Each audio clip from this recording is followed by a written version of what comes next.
Hello mga kasisi, sa mga oras nga pala na ito ay katatapos ko lamang maglaba at ako nga pala ay dumiretso na sa pagluluto nga ng ulam naming mag-iina. Halian pa nga lamang ito at ito na nga't lulutuin ko na nga yung ulam naming noodles. Nagbili nga lang pala ako sa labas ng chicken noodles para nga lalagyan ko na lamang din ito ng kahit 2 piraso lamang na itlog. Nakadali nga nitong lutuin kaya naman ito lamang yung naisip ko kasi nga pagod na nga rin ako tsaka baka nga gutom na rin yung aking mga anak kasi kami nga lamang dito magkakasama mag-iina. Pasensya nyo na nga pala yung boses ko kung biglang nagbago nga dahil kumati nga yung lalamunan ko. At sa mga oras nga na ito, tinikman ko na nga rin yung niluluto ko nga, chinecheck ko nga kung maalat ba o hindi. Yun nga, luto na't kami na nga ay kakain na bago iyan ay nag-video nga muna ako. Dahil gutom na nga rin ako at natatakam na nga rin ako kumain. Fast forward na nga tayo, pagkatapos nga namin kumain ng tanghalian ay maya-maya nga ay kumain naman silang dalawa ng aking mga anak ng bread pan. Kabili ko kasi ng chicken noodles kanina sa tindahan ay bumili na nga rin ako ng para sa merienda nga nilang bread pan. Pero ito namang bunso kong anak ay gusto kong pabuksan kaya naman binuksan ko din agad. Pagkatapos nga kumuha naman ako ng 2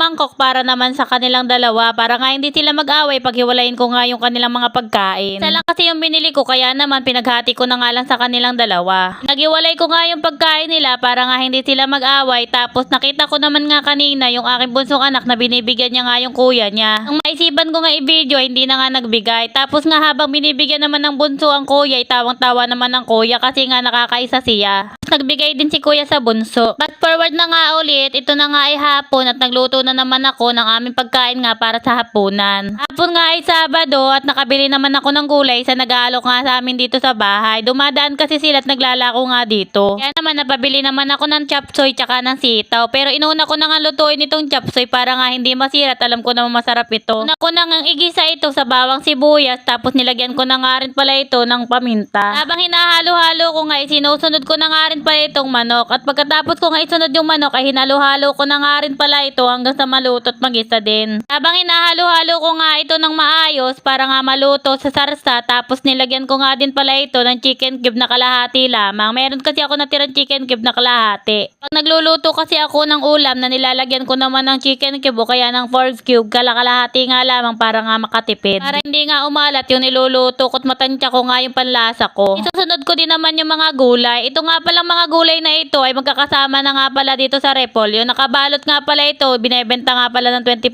pesos. Habang naghahalo nga ako dito sa aking pagigisa, ay naamoy ko na nga yung bango ng aking niluluto at nararamdaman ko nga nakakagutom na nga rin. Para malaman ninyo kung gaano nga kasarap at kaamoy na nga itong aking niluluto, ipaparinig ko sa inyo itong aking pagigisa.